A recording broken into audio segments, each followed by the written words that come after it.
Hello folks, this is Solo speaking. You're listening to another video for Teamfight Tactics. This is taken from a double up game. Joining me here is Headwinder. And in this game, we're going to be seeing things from Headwinder's perspective. Headwinder was kind enough to record this video. He was recording while we were playing and was willing to share the footage with me. And that's because this game was just a lot more interesting from his point of view as opposed to being from my point of view. We are going to watch the board that he puts together, and it's going to end up being a Sorcerers board. I haven't done kind of a full vertical Sorcerers game and put up on YouTube in this set before. So we're going to look at sort of how this team composition works, what distinguishes it. We'll see how Headwinder high rolls it pretty good in this game, and just talk a little bit about this particular setup. Anyway, so we were both over, for the initial portal, we were over on the God Willow's Grove. Everybody else went to Scuttle Puddle, and that's the one that we're going to end up getting. If you've been watching the videos I've put up here in set 9, you probably have seen I've gotten this one in several different videos, and that's because it is very popular. Basically, anything that gives extra loot is very popular with the community. So this one tends to get picked an awful lot just because it hands out extra gold, extra loot. So there's basically two ways that you can play having the Scuttle Puddle.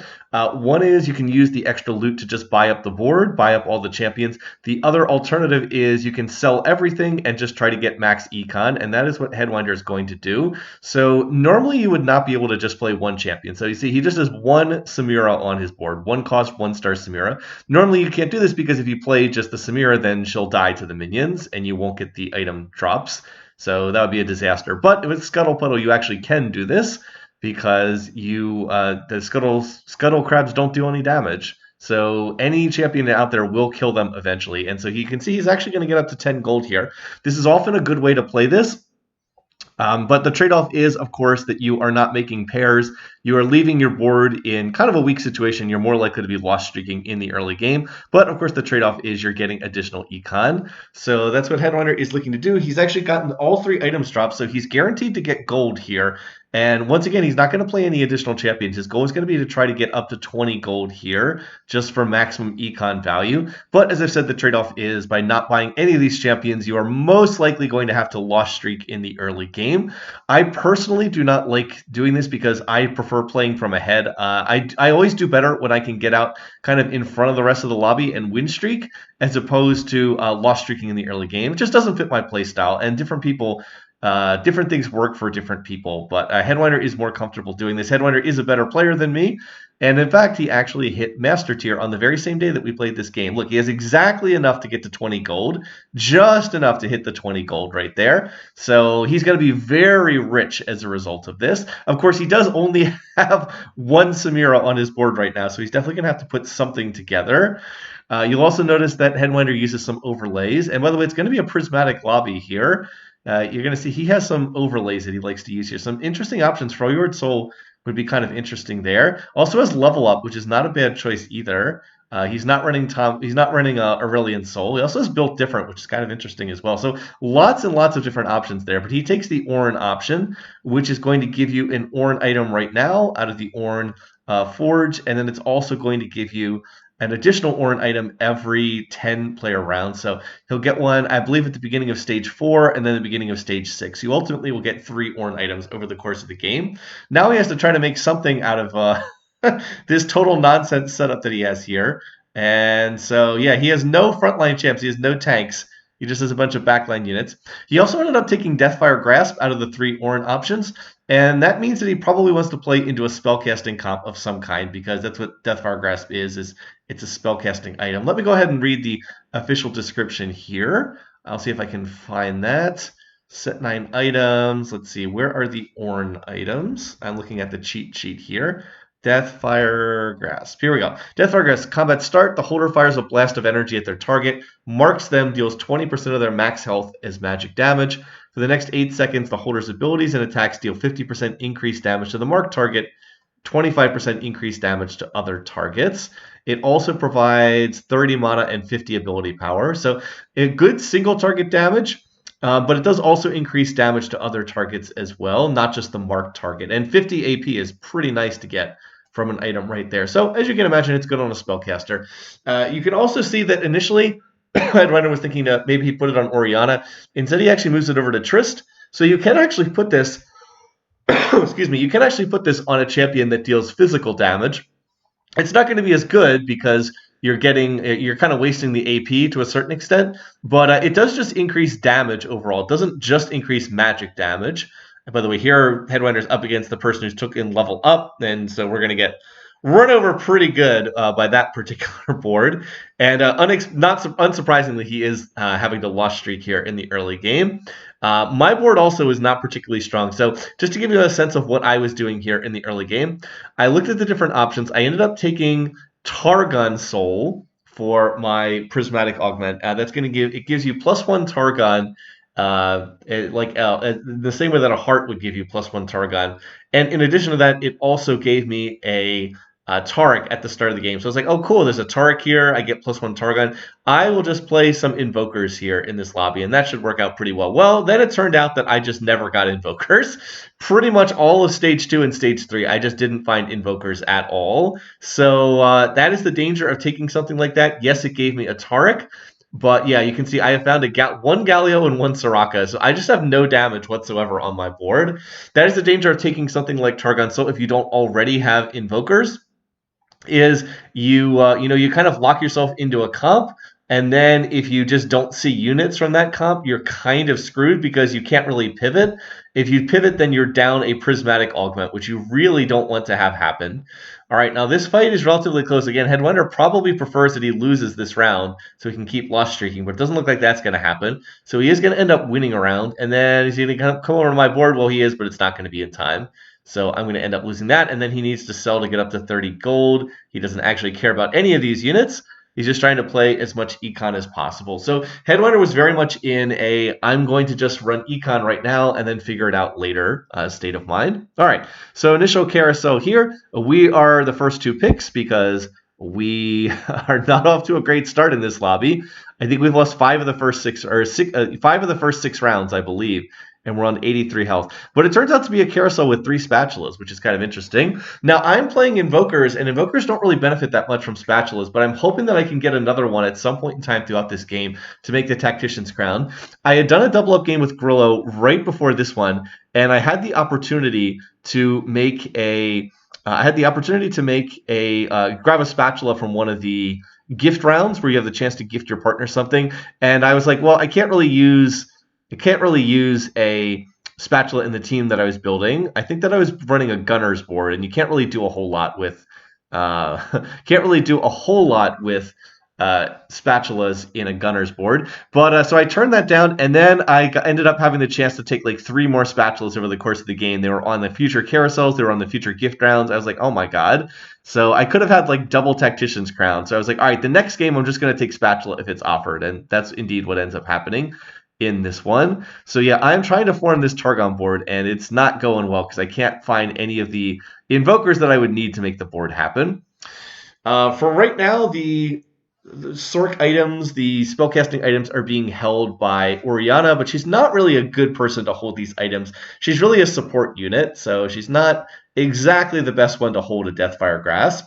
But right now, Headwinder's starting to get there. He's starting to move into more of a Sorcs board. He's got 3 Sorcs so far. He finally found a Swain, who's one of the frontliners for this comp. Basically, in this comp, your frontline options are Swain and Taric, typically, are the ones that you're playing in the early game. Has not found a Taric yet, but has managed to find a Swain. You can see over there I have 2 Invokers in, 3 Targon, 3 Demacia. I'm basically playing through a Sona who's rolling a Radiant item at this point in time in the game, which is not particularly good, but it's the best that I've been able to make thus far. And Headwinder's board is not really anything special. He's probably going to sell most of these units to get to 50 gold here. He can sell the Poppy to get to 50. Of course, if he wins this round, he also gets 1 gold, but that doesn't seem like it's going to happen because his board is really not very strong. Again, Headwinder's just been loss streaking and playing max econ. It's a bit unfortunate he won that round in the middle of the stage. It would have been better if he had lost that one, but he ran into someone with an even weaker board than he had. So yeah, it looks like Action's going to finish him off. It does manage to kill 1 more unit, so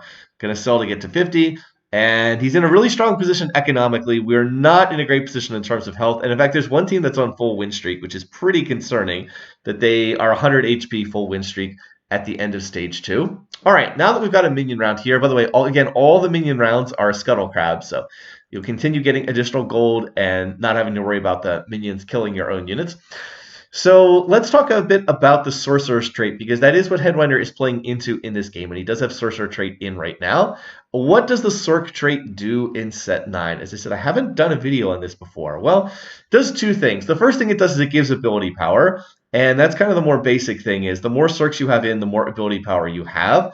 Sorcs 2 is 25 ability power. It goes up to 50 ability power at Sorcs 4. So the Sorcerers get additional ability power. The more units you put in, the more ability power you get. There's also a secondary thing, though, and this is pretty interesting. I'll read the text description. When Sorcerers help kill an enemy, they trigger an arcane shock that deals a percentage of the enemy's max health to other enemies. Sorcerers also gain bonus ability power. So when they basically have to damage a unit that then gets killed. By the way, you saw us, where I think we were able to use this, we double sent the Swain, so we could make Swain 2-star on the board there for Headwinder, which should be a lot stronger. But basically they have to damage a unit. As long as any Sorc on your team damages a unit, when that unit dies, it deals a percentage of its max HP to one other target. When you get more Sorcs in, it starts dealing damage to 2 other targets. So it doesn't do anything unless you actually kill an enemy, but when you do, it deals additional damage to other targets on the field. Let's see if we can watch that in this fight. It's a little lightning bolt graphic that appears. All right, so when Garen died there, it was a little lightning bolt graphic went out, and it did like 100-something extra damage to another target. So yeah, this is a bit of a win more thing, let's be honest, because if you're not strong enough to kill things on the enemy board, then it doesn't do anything. And if you are strong enough to kill things on the enemy board, you just like get even more crushing face rolling advantage if you're already winning. So it's a bit interesting in that respect, but it does deal additional damage. It becomes much more noticeable at higher ranks of the trait. At Sorcs 2, which is what Headwinder has in right now, it doesn't really do a whole lot. By the way, here we're going to get another prismatic augment. So some options here. There is Unleashed Arcana is a pretty good fit for his board, so that's something to think about.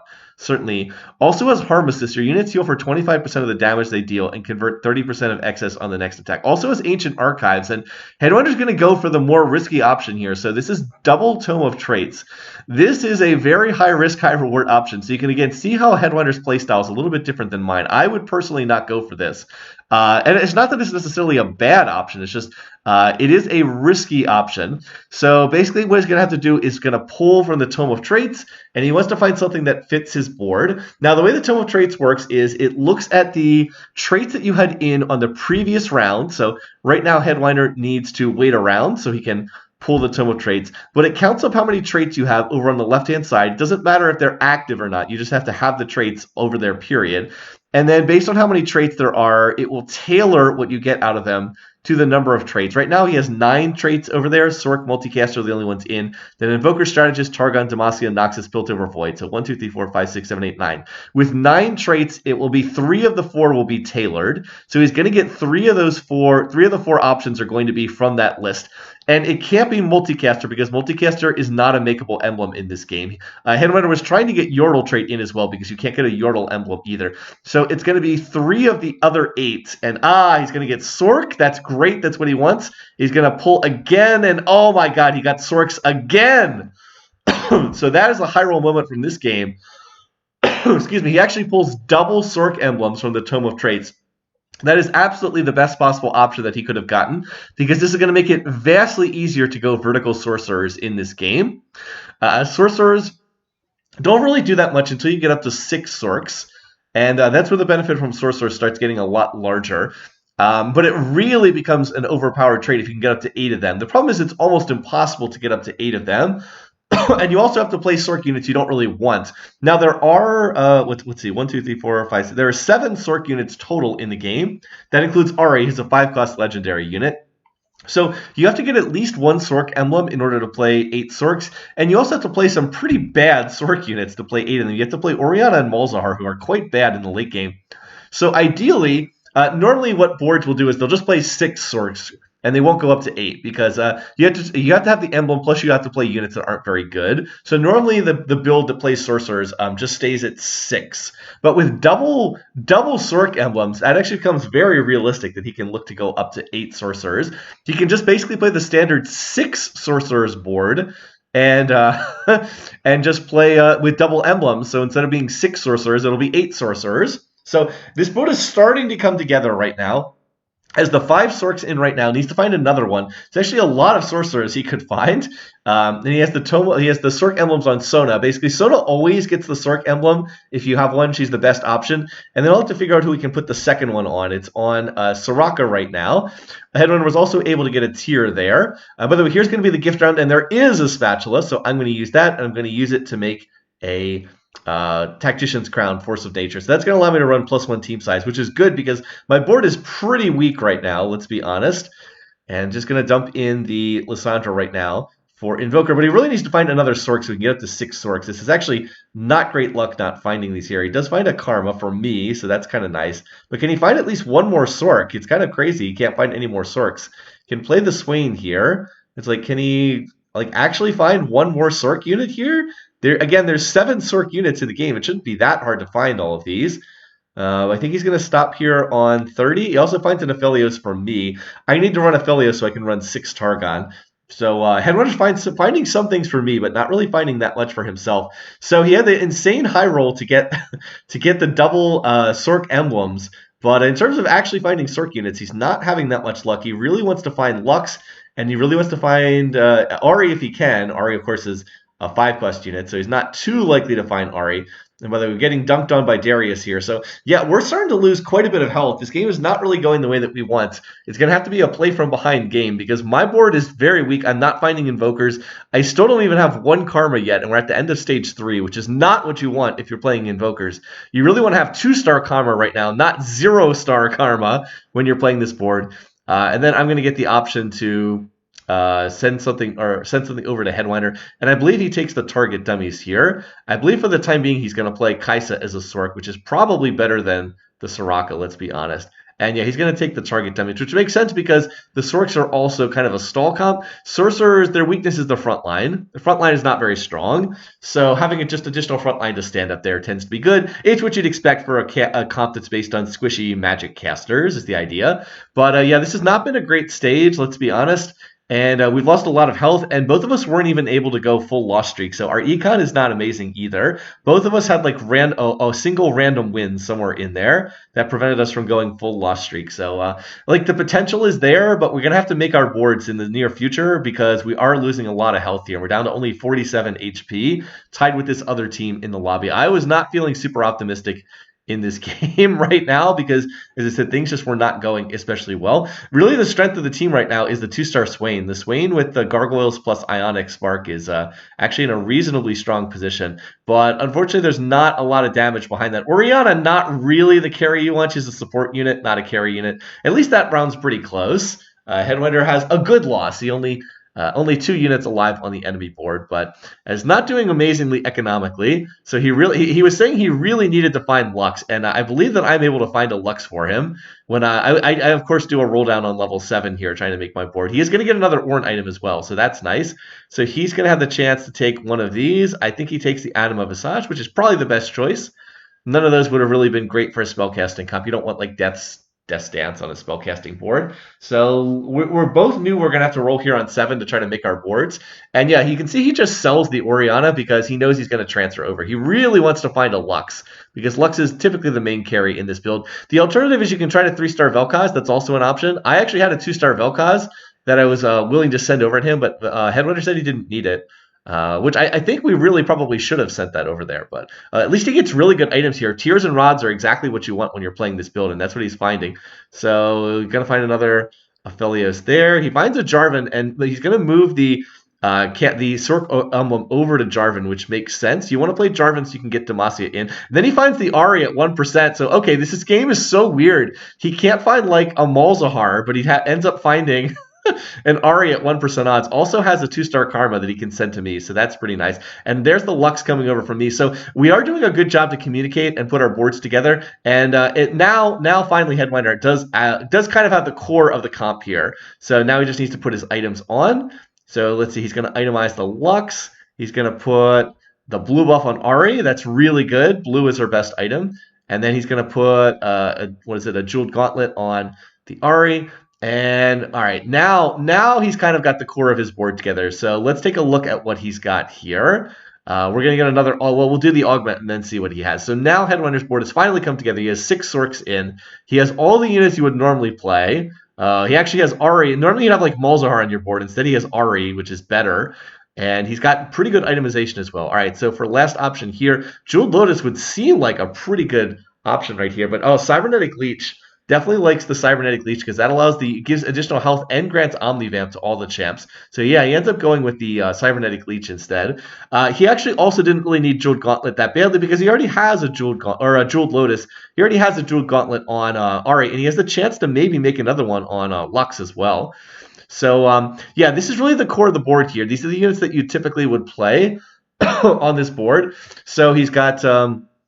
You got the 7 Sorcs in. Normally this would be 5 Sorcs, and you'd have to go to level 8 and put in another Sorc to get up to 6. But he has the 7 because he has the double Tome of Traits, which is really nice. You play, you want to try to get Demacia in because you want to roll a Radiant item for Lux normally. So the units you play that are in addition to that are, you play Sona because she gives Multicaster to Vel'Koz, and then you play Jarvan because it gives the Strategist trait, which gives a little bit of shielding to the front line and a little bit of extra AP to the back lines, and pairs well with Swain, who also has the Strategist trait. So it's typically 6 Sorcs plus Sona plus Jarvan is the build here. By the way, unfortunately, this round gets reinforced on, but it turns out that this board is starting to get strong enough that he can just win these rounds anyway. Yeah, Lux is beaming people. Ari's about to get off another 3rd cast, which is going to hit the whole board. And boom, there goes Ari's big cast and blast the rest of the field. All right, so I should also talk about, remember how I said what the Sorc trait did? Gives additional ability power? Well, Sorc's 2 might be only 25 AP, but Sorc's 6 is 80 ability power.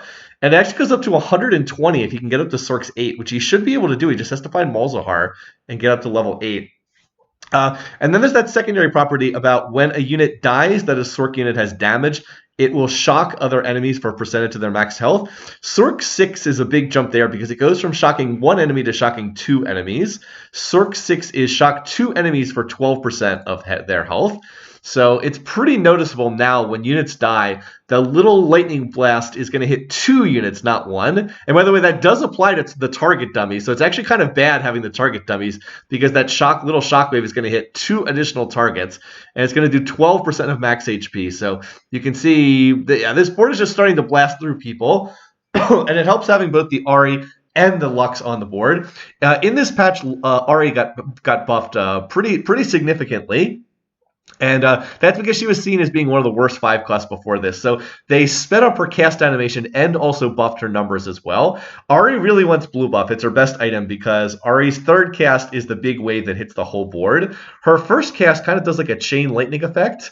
It will hit an initial enemy and then it can chain, I think, to a couple more. But usually her 1st cast just hits the front line, which is not especially amazing. So it's really the 3rd cast that you want. So what do you want if you want her to cast repeatedly? Well, she has low mana cost, so blue buff is really good on her.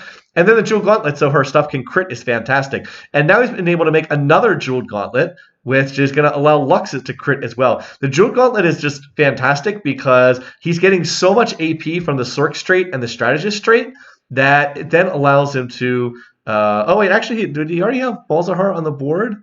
How did he end up getting the 6? Oh, I guess he's just not playing Malzahar at all. Well, he was able to play Taric to get 6 Sorcs in. So he's playing 8 Sorcs in, excuse me. So he was playing Orianna, and I forgot he doesn't even need Malzahar because he has double Tome of Trait, double Sorc emblems. So he can cut one of them from his comp. It could be Malz or Orianna. And he's playing Orianna because he's hit Orianna. I guess he just never had Malzahar on his board at all, but that's not really needed. Anyway, so now that he has 8 Sorcs in, every time that he kills an enemy, it's going to be 2 little bolts of arcane energy that blast out, and they do 20% of max HP. I think it's 20% of the max HP of the unit that you killed, technically, not the unit that it goes to and hits, but still. It's actually probably a little better that way because he tends to kill the tank line first. Tanks will have higher max HP than the units in the back. So yeah, I mean, when he hits that forward tank line, and then you get that arcing lightning that does 20% of that health to 2 other targets, well, I mean, it's just a lot of damage. And that's on top of the fact that he's getting 135 ability power from his traits. Yeah. So it's 120 ability power from the Sorc trait, 15 more from Strategist 2. So 135 ability power, plus that's not even counting the additional AP from items like Deathfire Grasp and the Jeweled Gauntlet. Lux is probably close to 200% AP, which means that she's doing like triple the base damage of her abilities. Plus she has the Giant Slayer against any high health target as well. So yeah, that Lux Beam is just absolutely melting people. And then every time a unit dies, you get that arcing effect from the Sorc trait. So Headwinder is just absolutely decimating these boards. And he only has Lux 1-star, Ari 1-star as well. So he can definitely get a lot stronger here. So he's really just been carrying me these last couple rounds. I'm like on a win streak now, but it's not because my board is that strong. It's because Headwinder is just freaking carrying my board.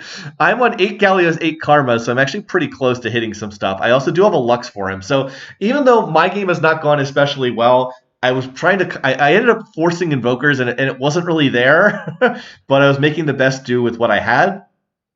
Even though it kind of wasn't quite there, still, in the end, it worked out okay. I was able to get a 2-star Karma from Headwinder, and I have at least been able to give him some useful things. In particular, I was able to find him a Lux. Without Lux, he could not make this board work. So I was able to offset the fact that he had kind of bad luck in terms of actually finding Lux. By the way, he gets double Vel'Kozes, so now he's on 5 Vel'Kozes. Might be worthwhile to go for. And now he's on 6 Vel'Kozes. So at this point, Headwinder was like, all right, I guess I'll go for the 3-star Vel'Koz. Was not planning on doing that. That's the alternate way to play this board. Is you can try to slow roll for 3-star Vel'Koz. And he actually went past a Tark there. Whoops, there's a Lux. So I have another Lux that I can send him. Again, the goal is we're trying to make 2-star Lux here because that'll definitely make his board a lot stronger. Also could have gone for 3-star Swain, but I guess it's a little late. And there we go. Ends up hitting the Lux anyway. So now path is cleared to go to level 9. At level 9, we'll have much better odds to find Ari because Ari 2-style will really cap out this board. All right, going to make Shroud. Looks like he made the Shroud just a tiny bit too slow. And then he can go ahead and make a, what do you call it? Wow, Static Shiv. I don't know why it took me so long to think of that. Static Shiv is nice just for the magic resistance debuff.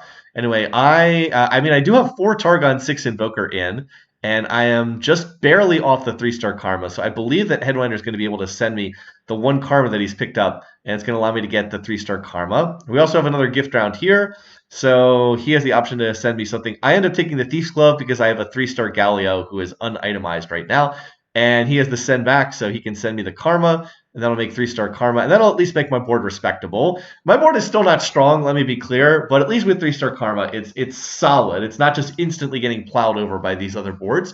Remember, this is a triple prismatic augment lobby, so the overall power level of the lobby is higher. I do have a Tactician's Crown and a 3-star Karma and a 3-star Galio, so that definitely means that my board is, that's like good enough to win a normal lobby, but this is a triple prismatic lobby, so it's still probably not that good enough. Without the 8 Sorcs, I don't think we'd be in nearly as good shape. We're really being carried by this board very, very hard. So pulling the double Sorc emblems was pretty amazing. Otherwise he'd have to give up something, right? Because otherwise he could play 8 Sorcs, but he'd have to give up Demacia trait, and then he wouldn't be rolling a Radiant item. Like Sona is rolling the Radiant item because Lux is fully itemized, and she rolled a Radiant Giant Slayer in this particular round. Look at that beaming. Oh, by the way, this round's actually pretty close. Yeah, there's a 2-star Ari over there, and yeah, actually going to end up losing this round to the 2-star Ari. So I was able to win that round on my own. So like I said, my board got a lot stronger with the 3-star Karma. And now I have the option to send something over to Headwinder. I believe he takes in an completed item anvil, if I'm remembering this game correctly. I just played this last night as I'm recording this. So yeah, it's a completed item anvil. And what does he want there? Let's see. Going to end up taking the Hand of Justice and finish itemizing the Ari. Also could have taken a frontline item as well, which would not have been terrible. But might as well finish itemizing the Ari. And he's going to keep rolling here. I think he's rolling because he's so close to the 3-star Vel'Koz. Also does need to try to 2-star the Jarvan as well. But he's really close. I also would like to try to 2-star Shen. Wouldn't mind playing Shen on this board. And he's almost there on the Vel'Koz. He's actually on 8 Vel'Kozes now. He's going to roll it down to 0 and see if he can hit. Looks like he did not hit, but is still 1 off. Also still has the 1-star Taric as well. So definitely needs to upgrade the front line a little bit. Would love to get 2-star Jarvan, 2-star Taric. And then in addition to that, he's 1 off the 3-star Vel'Koz. By the way, a lot of people playing Ari in this lobby. Ari is very heavily contested. But yeah, so we probably need to knock some of these other players out if we're going to try to make Ari 3-star. And then this round is one I think I was going to narrowly lose, but Headwinder comes over, reinforces. And so I'm actually still on the big win streak right now. All right, so now I have a chance to pick up an item here. And out of these items, I think I end up taking the Shroud of Stillness. Late game Shrouds are always very nice. You saw Headwinder just make one. And then he has the option to take something. But there's not that much that's really that good for him here. I believe he takes the Sunfire Cape just because he doesn't have a heal debuff on his board. Yeah. And he wanted to have some kind of anti-heal option available for his setup. Unfortunately, it's on a 1-cost Kale, which is not what you're looking for. But there's the 3-star Vel'Koz. Okay. And he does hit 6 Swain, so maybe if he had been holding Swains, we could have tried to 3-star Swain. Instead, he's going to use this as an opportunity to transfer items. So I think he's going to transfer them over to the Taric instead. Just because the shields that Taric gets are going to be absolutely insane. Taric is, of course, also a Sorc unit, so he's going to get completely ridiculous shields. I mean, Swain wasn't doing badly either. Swain was also getting pretty big shields from... he was getting a lot of bonus health. That's what Swain gets when he uses his ability, extra health. So, and then going to put this on the Jarvan. I don't know if that's the right decision. I think it might be better to put that on Swain because Swain actually... Well, I guess Jarvan benefits from the Sorc bonus too, but his ability doesn't make him tankier. It just means that he, does more damage to the backline. Oof, that Sorc proc going off just absolutely decimated the backline there. That's me being picky. I think maybe it would have been better to put the tank items on Swain just because he gets tankier when he uses his ability. All right, now we're on another board, and this is a 4v4 match, and I'm going to end up losing that one because, as I said, I did get reinforced on. We also have a very slim chance of getting 3-star Lux, so we're going to head in that direction. At least he did hit the 2-star Jarvan. That's pretty nice. So now the whole board is 2-starred, and now the path is clear to look to go to level 9. So probably not much point in rolling at any further here. All right, the lobby has been constricted down to just 2 other teams. One of them's on 1 HP. There is someone who's full win streaking, and that is, it looks like there's a Gunners player with a Zeri. And that is the person that Headwinder can potentially be up against. Now that he has a 3-star Vel'Koz and a fully 2-starred frontline, though, he should be pretty strong. He's also got the Cybernetic Leech, so remember, he does heal off of damage that his units do, which is pretty nice. So yeah, he just needs to get off his ults, and oh my god, he's just melting through the front line. Needs to get on the Zeri. She's getting burned down, and it looks like the Ari cast finished that off. So that was the other really strong player. That was the person who was full win streaking. Now Headwinder's going to come over, reinforce my board, and with his help, we're going to be able to knock out this player. I'm pretty sure I would have lost without their help. Are they out of the lobby? Yes, they are. So we're able to get a team out, and the other team is down to 1 HP. So that's pretty nice. And now he's going to get one more Orin item. So what's the last Orin item that he can use here? This last one looks like it's coming a little bit late. And oh, there's another Deathfire Grasp. Okay, well that's not bad. Just put that on the Vel'Koz, so the Vel'Koz does something. So look at these. I mean, he's playing 8 Sorcs, excuse me, 135 ability power for all of his Sorc units, and he's got. Look at the items that he has here. He's got a double Deathfire Grasps. He's got a blue buff for Ari. He could put a Shojin on. He could actually put a Shojin on the Vel'Koz if he wanted here. If he wanted this to be even more ridiculous, I believe he takes the Zephyr though, which is not bad given that he can Zephyr out one of the carries. He has drop-in Zephyr here, which is pretty nice for the end of the game. But like Lux has Jeweled Gauntlet, Deathfire Grasp, and Giant Slayer. Ari has blue buff and Jeweled Gauntlet on top of the 135 AP. And then the Vel'Koz has a Deathfire Grasp. So the Vel'Koz also has like 200 AP basically, because he gets 50 from the Deathfire Grasp. And going to use the drop in Zephyr to take out the Senna over here on this other board. This person's also playing Invokers, which is pretty nice board there, but they did not hit the Karma 3-star. So fortunately, I was able to take enough Karmas out of the pool that they weren't able to hit that. Lux is beaming people, and it looks like that's going to be that. I would narrowly lose to this other player, but with Headwinder's help, we easily win that round. And so that's going to do it. We go down to 20 HP, but we really stabilized right around like 25 to 30 health.